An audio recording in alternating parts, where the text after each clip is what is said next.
DeMeco Ryans speaks on the meeting with the Browns, as well as his advice for offensive coordinator Bobby Slowik as he's in high demand. Plus, Nick Caserio gets snappy, and we got a lot of news to get into, including the worst thing that's been said about the Texans early in 2024. Let's go inside the locker room. Playoff time, baby.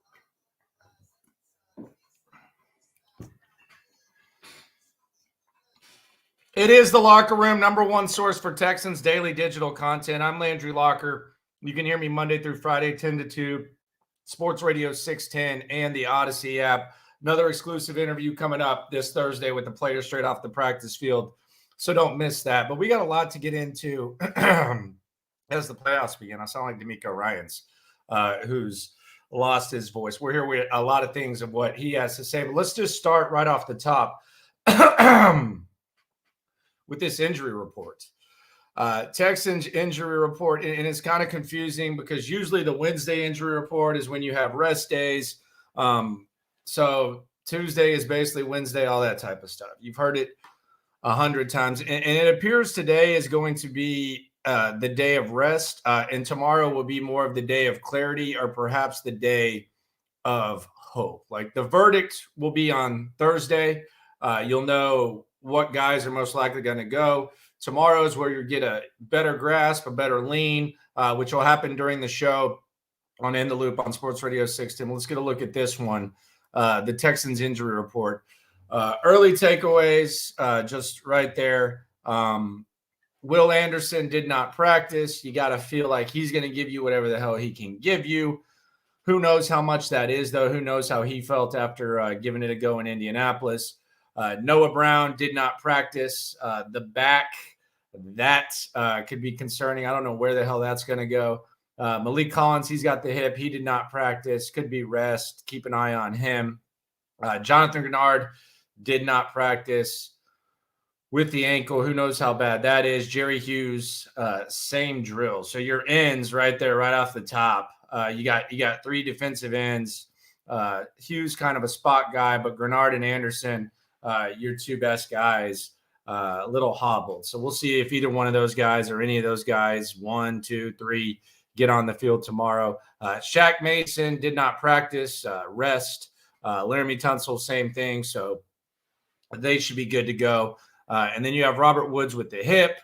He never practices on Wednesdays. And again, I've already said this is kind of a Wednesday type of thing. So Robert Woods didn't practice, and then Andrew Beck limited, and Michael Dieter with the elbow limited as well. So that's what we got right now for the injury report. Going to be a huge injury report tomorrow as we get kind of a little bit better of a grasp of what's going on, probably around noonish. Bobby Slowik also going to speak tomorrow, so it'll be interesting to hear what he's got to say about his status. Nick Caserio, he was on Sports Radio 610 this morning. He was on Payne and Pendergast, and he was actually asked about the rumors of him leaving, as well as Bobby Slowik. Let's hear him about Bobby Slowik first. This is Nick Caserio talking about the job that Bobby Slowik has done.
All right, so we couldn't hear the Nick Caserio. I don't know what the hell was up with that, but basically, Nick Caserio said that Bobby Slowik. He said that Bobby Slowik.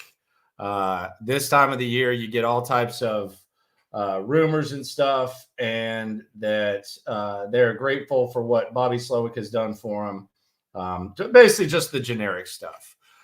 This was kind of the money quote from Nick Caserio today, and this was on Sports Radio 610. I'll just pull this up on YouTube since the roadcaster's acting an ass and apparently doesn't want me to talk about the Nick Caserio situation. Here was Nick Caserio earlier today, and this was on Payne and Pendergast. Here was Nick Caserio earlier today talking about the possibility of him leaving. And a rumor, I don't even know. I guess this rumor was from Jason La Canfora, which if you're listening to Jason La Canfora, then you're either just brand new around here and don't know what the hell is going on, or you're just selectively being dumb. I don't know. I don't know how else to. I don't know how else to even put it. But here was Nick Caserio and Seth Payne, with Seth Payne and Sean Pendergast talking about that. Yeah, I'm going to try to hold my tongue here a little bit, but I would just say this time of year, there's a lot of things that are said, and anybody that makes a jackass statement that they either know me or trust me, you can rely on this information, honestly, is totally off base. So I would say I am grateful for the opportunity that I have here. Respectfully, I know there's a lot of reporters out there that think they have information, but this becomes silly season. It happens every year, whether it's during the January, February cycle when you have coaching changes, whether it's around the draft. Those that really know me know how I operate and what I'm about. And other than, 610 Sports Radio, I'm not really a big media person, but I keep it to myself and just try to show up, try to do my job, try to support the people that I'm with on a day-to-day basis, and just focus on the things that I control and not worry about some offhanded statements that are made out of left field that, quite frankly, have zero validity. So, I'm excited about the opportunity that I've been presented here in Houston. I'm excited about where our team is, understanding we have plenty of work that's in front of us. I've loved every second of the opportunity to work with DeMeco since he was hired, since he and I have been together, and to work with his coaching staff and to work with our players and to work with the people in our building. And I'm just going to focus on the things that I can control, which is doing the best I can for the Houston Texans organization for as long as ownership provides the opportunity for me. So there you go. Nick Caserio shutting that stuff down. Now, after Nick Caserio made that statement, that the AFC South just continued to crumble. You had the Jacksonville Jaguars last night. They fired their entire defensive staff, which I find kind of hilarious. I thought the offense was as silly as the defense. Also think if they would have drafted Aiden Hutchinson, they probably wouldn't be worrying about that. Most of you in here are probably glad that they didn't. And then the real bomb. Now, there was talk that maybe Mike Vrabel might not, be back in Tennessee. And there's all this talk about New England and stuff. But then Mike Vrabel gets fired, and the AFC South is kind of dying right now. At least what we thought the AFC South was. Just go back last year. Jacksonville and Tennessee, and this is how wild the NFL is. And you can't really make absolute statements because you could turn it around like that, or it can come tumbling down like that. But last year, Jacksonville and Tennessee, and Tennessee had a strong grasp of the division for a few years before that. They were battling for the the AFC South, the last game of the year. And Jacksonville was looked at as the team that's going to take that next step. And can Jacksonville figure it out? Can they take the next step? Well, obviously not. Obviously they can't. And then you have the Tennessee Titans firing Mike Vrabel, and apparently Amy Adams Stank, whatever her last name is, she is now becoming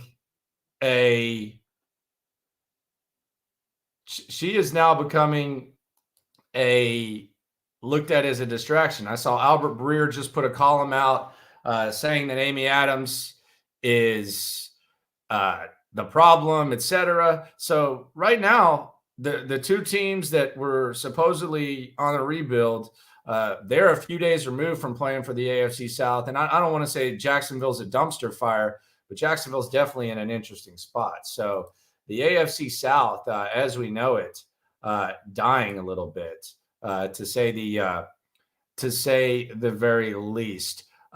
Let's hear from DeMeco Ryans, head coach of the Houston Texans. Let's hear what DeMeco had to say today. He met with the media types. He doesn't seem to have his voice. So I don't know if he's been yelling a lot. I don't know if he's gassed up. I don't know if he's sick.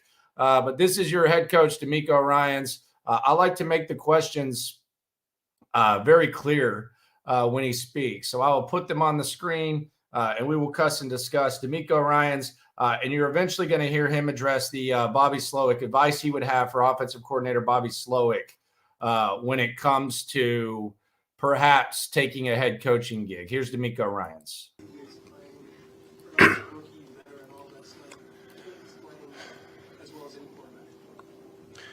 No, I'm really not concerned with the other quarterbacks. I think CJ is playing well for us, so we're excited with what he's doing for us right now. Coach, when you go back and take a look at the Browns game, was there anything that you saw that you liked that what the team did that you are hoping to replicate for this upcoming match? Nothing was good enough. We got to play much better. Our last outing, it was not good enough all the way across the board. So this team hasn't been to the playoffs in a few years. You have several guys on your team that have playoff experience. Do you feel like that's an important factor to have on the team when you enter the playoffs? It's just a matter of us playing good football, right? You got to go execute. You got to play good when that ball is snapped. And that's my message to the guys. Like, it doesn't matter for young guys, old guys. It really doesn't matter how many times you played in the playoffs or you've never been to the playoffs. It's football. Like, let's go and execute like we've been doing all throughout the year. Do you feel like it's a small advantage for you all to have some of the players that didn't play in the Browns game now they don't have anything on tape against them? I know they have tape of prior games, but not against them. Yeah, man, we would love to get all of our guys back and be as healthy as we can for this game. I mean, for us, it doesn't matter who's been out there or who was out there last time. Like, we just got to play better. You put the tape on from last game and you see instantly it wasn't good enough, right? So we got to just play better in that regard no matter who's out there. The game, you putting it on yourself after that loss.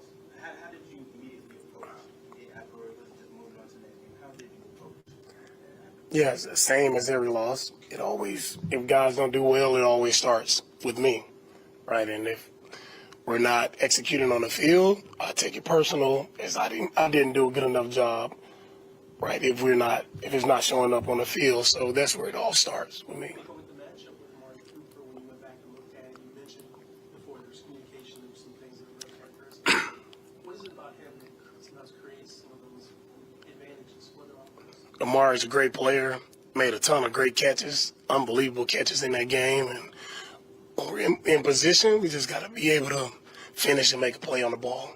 You said the game comes down to execution. Of course, it's the same game as the regular season, but there's a difference between playoff football and regular season football. What do you tell the players the differences that happen there? How do you describe it? It's not different. It's not. Everybody wants to make it different. It's not different. Like, it's just a matter of, like I told our team today, we've been getting better throughout the year. Each and every week we've gotten better. We just have to stay on that track, keep getting better, keep playing sound, keep playing relentless, play clean football. If we do that, And that's all that matters, right? We focus on playing good football. It doesn't matter that it's the playoffs. The game doesn't change. It's still football. We got to go execute. We got to go play fast. This is talking about false starts. Landry Tunsil false starts. I don't think the guy wanted to say it, but that's pretty much what he's asking about. Just got to eliminate the penalties. What do you appreciate about what Joe Flacco is doing? I always love hearing DeMeco talk about quarterbacks because you can kind of read between the lines on who he does and doesn't respect. Didn't think he respected Baker Mayfield. Kyler he loved. He has a lot of respect for Flacco. Here he is on Flacco. It's impressive that Joe is still operating at a high level, right? There is no let up in the arm strength, right? The decision making, it's all still elite at a high level. And he has a really good surrounding cast that he's able to get the ball to. They do a really good job of protecting for him, and he's just really smart with the football. So, it is impressive to see a guy as young as he is making plays, but he's the reason why that team is why they're in the position they're in right now, right? Because he has that experience. He's been there before, and I know that those guys believe in him.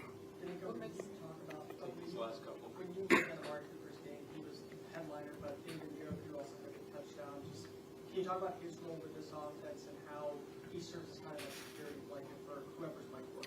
Yeah, I mean, Njoku, he does a good job of catching screen passes or check downs and turning them into explosive plays. So it comes to when you're going against him, it's about tackling, right? He does a really good job of yak, right? He converts short passes, turns them into explosive. So where are you in position? You got to be in position. Multiple guys have to be at the football. He caught a big pass on us there. We were not disciplined in coverage, not where we should be, and he made a touchdown on us. And Njoku's a badass, man. Total badass. Here's him on the Browns defense. And they keep after it. They are fast. They are physical. Starting with their front, their linebackers are probably some of the fastest linebackers in the league. They fly sideline to sideline making plays. Their secondary is sticky in coverage, so with their defense, it's not a lot of space, right? And they're on guys, and they're going to make you earn it. And that's what makes them good. When you have a really good rush unit up front tied with really tight, sticky coverage, it's tough to find windows to throw the football in, and that's what makes them really good. We're going to close with DJ and John.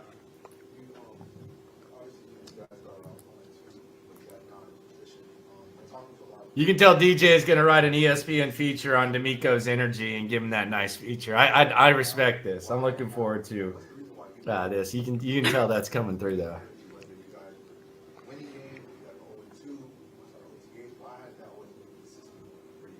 That's who I am. I'm not, I'm an energetic person. I can speak better when I'm not like this, but that's just who I am, and I don't change who I am just when I start coaching.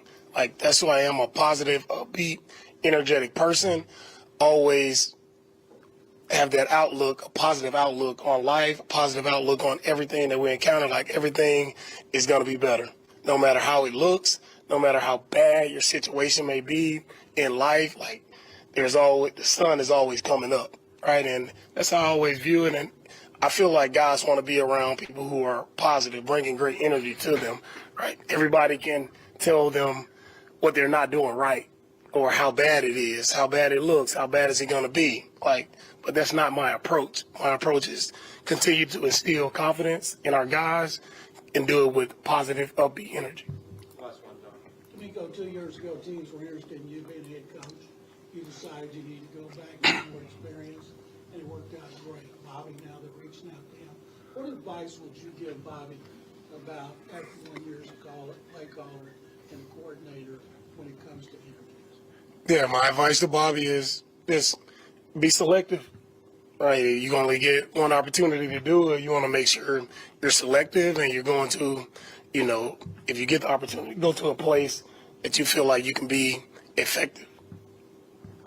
All right, thank you guys. All right, there you go. That's DeMeco. By the way, speaking of John McClain, had him on the show today. He came in, Man of his word, he gave me $100 bill. I've won a couple $100 bets with John McClain. This one was I took the field. He took the Jags to win the AFC South. I took the field. So Texans won. General comes in. God knows he has $100 bills. Handed me that $100 bill. So there it is. We actually made another $100 bet too. What was it? That's pretty bad when you don't remember your $100 bets. I bet him that Bo Nix wouldn't go in the first round of the draft. I just don't see that. But we'll see. But yeah, $100 bet for the Texans winning the AFC South. We're going to hear Bobby Slowik address the head coach interest tomorrow. I got a feeling it's going to be pretty generic. He's going to talk about being focused on the Browns, the processes, all that type of stuff. I anticipate that being pretty generic like Caserio was. I know the audio wasn't playing earlier, but yeah, I think it's going to be pretty generic. My question, could Bobby Slowik end up in Tennessee? I know Carthon has experience with him. I also know that Jeremy Fowler brought up, I guess, that the of ESPN, the OC in Miami has experience with him.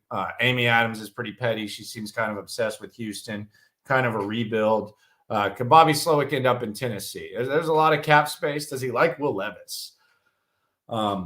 Some people thought that the Texans did like Will Levis. I'm not sure if Bobby did or not. I don't know. I just know he has the history. I know that he's already been requested twice. Who knows? Could Bobby Slowik end up in Tennessee? I wouldn't be surprised. I wouldn't be surprised if he at least gets an interview there. But the selectiveness, I don't know how appealing that is or isn't. So we will check that out. I got two more things before I get out of here. Tomorrow is going to be a much longer show because we'll get some clarity on the injury report. Also, go back and check out CJ Stroud. If you didn't hear CJ Stroud, we kind of reacted to that earlier. But I heard something yesterday, and it was actually in this city. And I'm not really a, hey, this guy on this platform said this, and let's just react to it. Like there seems to be like an obsession with what Cowherd said about CJ Stroud. I don't care. Like people are going to be wrong about quarterbacks. Quarterbacks make fools of us all. It happens. So it doesn't really I think it's really weird when your first instinct after your team wins is I'm going to go say how I was right or wrong about all this stuff. It's just kind of weird to me. So I don't really pay a lot of attention to it. It doesn't like when what national media types typically say about the Texans. I don't. It might change as the Texans become more relevant. But in the past, they don't know much about the Texans, and quite frankly, the Texans were run poorly. So I wouldn't expect him to know much about the Texans. But Stephen A. Smith, I gotta say, and this was on the McAfee show. Stephen A. Smith said in the offseason that no black coach should want to go coach for the Houston Texans because they got rid of David Culley and Lovie Smith. And I thought that was really weird to begin with to say. I thought it was out of bounds. I thought it was low-hanging fruit. I don't agree with him saying that, and DeMeco didn't agree with it either. But Stephen A. said it, and then the Texans started bawling, and it's like it never happened again, and we never really heard Stephen A. Smith say anything like that again, which is fine. I mean, Stephen A. say whatever he wants. It is what it is. He's a legend. He's deep in the game. I just thought that was kind of strange because I actually thought and I never really criticized Caserio for like Culley and Lovie Smith because of the situation they were in. I looked at it like San Francisco when they hired Tom Sula, they hired Chip Kelly, and then they hired Kyle Shanahan.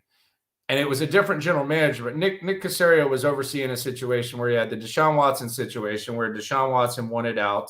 By the way, we're not even talking about his ass. Although I am really, really fascinated to see if he's at the game on Saturday. But he inherited that situation, and it's the same reason why Mike Vrabel's leaving Tennessee. They're in a rebuild. I don't think they think Mike Vrabel is like the ideal coach for a rebuild, which I understand. But what Stephen A. said, and I don't know what Space City's talking about. He just talks out of his ass. But what Stephen A. said was that the Texans lucked into DeMeco Ryans. He said that on McAfee. He said the Texans lucked into DeMeco Ryans. How? How did they luck into DeMeco Ryans? They might have lucked into CJ Stroud. Like, you can luck into a lot of things. Like the Patriots lucked into Tom Brady. The Chiefs, you could say, maybe lucked into Patrick Mahomes. The Texans, again, to keep it local, lucked into CJ Stroud. But how do you luck into a guy who was the number one coaching candidate on the market last year, who multiple teams wanted, who chose to come to your organization because he felt like things were set up to where he could have success? How do you luck into that? Like, it's not like the Texans like just sat there and said, okay, we're going to hire this guy off the streets. Like, it was literally the main coaching candidate. So I don't even know what that means. I don't even know what that means. And given what he said in the past, it just almost sounds like not even like a double down. It really just sounds dumb, to be honest. Like, it really just sounds silly. I don't understand like what exactly that makes. I don't know how that makes sense. They didn't luck into DeMeco Ryans. He chose the situation. So I don't get that. He canceled. Yeah, he canceled the interview with the Cardinals. He canceled the interview with the Colts. Denver tried to get him in the last second. So I don't know how you lucked into DeMeco Ryans. That doesn't make any sense to me. They lucked into CJ Stroud, sure. I wanted Bryce Young. I think they wanted Bryce Young. I just don't. I don't really understand it. And I don't think Stephen A. thinks that the McNairs are racist. I think he just said that just to say it. They hired 2 straight African American coaches. I don't know that he thinks that. I think it was just the low hanging fruit. And the Bob thing. I'll just move past the Bob thing. I thought that was a little bit strange too. A little telephone tag. Pile on type of thing, but it is what it is. I just don't know how they lucked into him. That doesn't make a lot of sense. Another question on perhaps a little bit of a lighter note. Let me try to make some sense of this. Let's see. We'll go to the comments. Think about it. Okay, thank you. If he did not choose the Texans, who would have wanted to work here? Y'all act like they didn't let Easterby run good players out. Easterby wasn't here, buddy. What is that? What are you saying, sir, ma'am, whatever you are? What does that mean? If he did not choose the Texans, who would have wanted to work here? Y'all act like they interviewed everybody. They interviewed literally everybody. They had 2 top 12 picks. Like this wasn't the David Culley / Lovie Smith situation. The Deshaun stuff was bad. I don't know what you're talking about, sir. I don't get that. That makes no sense. We lucked out by not picking Sean Payton over Miko. I don't think that was luck. I think that was just common sense. Did I see the Texans tweet dunking on Bill Simmons by Texans? Yeah, and I think the Texans should be dunking. They should be running around dunking. Yeah, Easterby was. I don't know what that guy, like Ian guy, was talking about. No, and this wouldn't be possible. I don't think CJ would be here, and I don't think DeMeco would be here if the POS person of service Jack Easterby were here. But I just don't know how. I don't know how you luck into him. I don't get it at all. Ian, you're kicked out forever. Like you don't even make sense, dude. Yeah, we talked about Jack Easterby on 610 when he was there, and we talked, and then we talked about him when he was fired. And by the way, I think it had a I think it had a pretty positive impact on what went down. MJK 316. Thank God that Lovey was the one who laid down the law about Easterby and said, him or me, we will always be. That didn't happen. That didn't happen. I've heard people say that did not happen. I'm just telling you that didn't happen. Now he butt heads with him, yes, but that did not happen. They were already pretty sour on Easterby, and he was already demoted. He wasn't on the field at training camp. They heard fans. They heard media. Lovie Smith did not say him or me. That did not happen. Who would you bring back Vrabel to the coaching staff? You think Mike Vrabel wants to be an assistant at this point? Nah. I don't think so. Jacob, Andre did not say that he got Easterby fired. As a matter of fact, it was like 2 years after when Easterby got fired. And I actually talked to Easterby about it and called him on it because he was asking the room. A lot of y'all have already heard the story, but he was asking the room, name one person who's gone on record about me.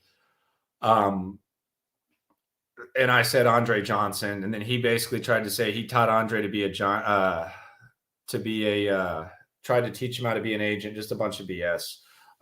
It was an interesting dinner, but nah, Andre never said that. That Andre never said I got Jack Easterby fired. That's never been quoted. I saw him with Kunkel and stuff. He did do what he needed to do and bring the light, but yeah, he never said that. People are crazy today. So final question, and I get that it was somewhat of a surprise, a little bit, but where's the AFC South gear? And I'm not one usually that, you go get like a division title cap or something like that, especially if you're like the Astros and you just become used to it. But in like a symbolic type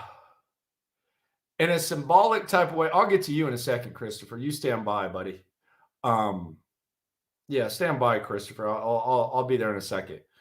But and with how symbolic this division title is and how you think it can be the first baby step, where is the AFC South gear?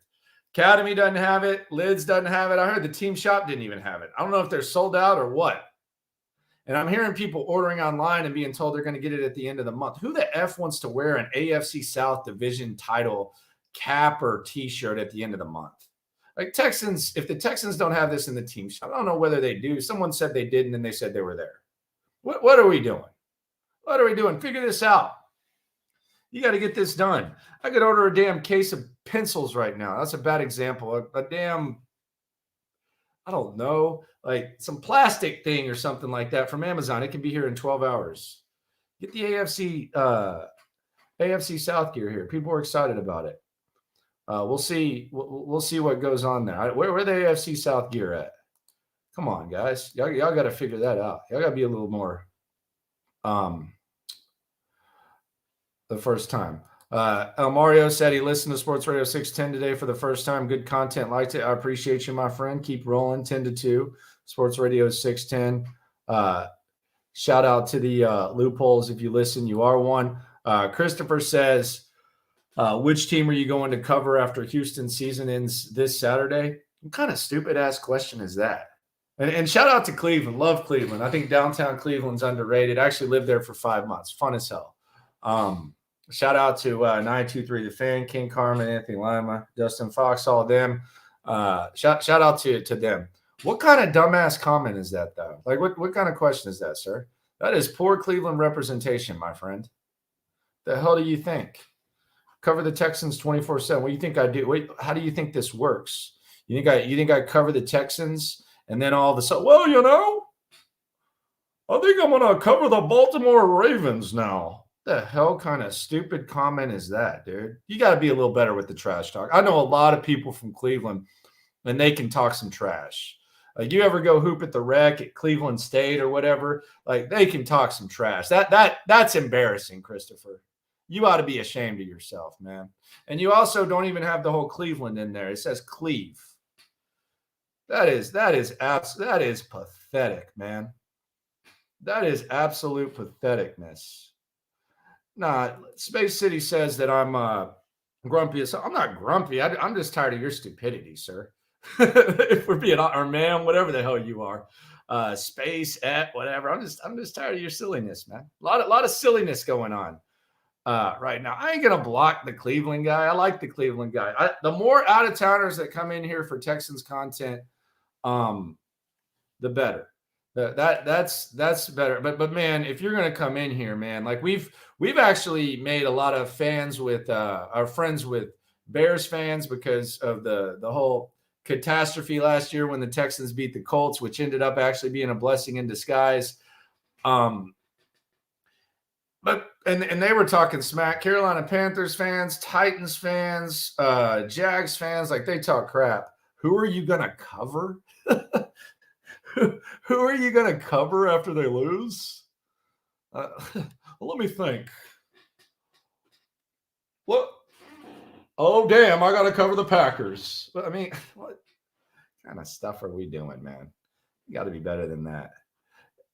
Here's Christopher. He's still going. Here you go. This is Cleveland representing, man. This is bad representation here. It's a legit question. If they don't move forward in the playoffs, what will you report on? The hell do you think? I'll still talk about the Texans. There's an offseason, sir. What do you think happens? What kind of dumbass, like, do you listen to or follow anyone in Cleveland? Like Mary Kay Cabot out there covering the squad. When or King Carmen, Anthony Lima, the morning show. When the Browns get out, do they start covering other teams? Kind of stupid, man. You ought to be ashamed of yourself, man. You honestly ought to be ashamed of yourself for that trash talk. That's bad, dude. That's bad. That's some of the worst that I've ever heard. Anyway. Oh, okay. Space City saying I keep receipts when people talk down. No, I keep receipts, but I don't. But you don't hear me playing like Stephen A. Smith's like chats and stuff. You know, I don't do it like that. And you know how I am. I'm not grumpy, man. I'm just a little bit have a little bit of fun here. Steven, we got the Steven guy, whatever this is. Let's be honest, Landry, your trash talking is just making a silly mocking voice. You should not be talking, bud. Let's go Texans. Okay. I would disagree that my trash talking is just that. I don't think you're respecting the my skill set when it comes to the trash talk, but I'll take your I'll take your opinion. I always think it's funny when someone says, let's be honest too. So anything else you say is not honest. Let's be honest. Just making a silly mocking voice. Yeah, I don't know about you. I'm sure you're one of those texters that calls in. But yeah, shout out to the Browns. Shout out to all the what team will Christopher watch if the Browns get eliminated? I have no idea. Christopher's embarrassing himself. To be honest, appreciate y'all for coming through. It has been an edition of the Locker Room. I'll figure out what the hell's up with this damn roadcaster. It's kind of bugging me. And Chris, appreciate you for coming through. Thanks for not representing Cleveland well, and I appreciate everyone for rocking with me. It's been the Locker Room, #1 source for Texans daily digital content. Be sure to subscribe, like, right along. Always remember, when it comes to this Texan stuff, we're all in it together. Have a good night.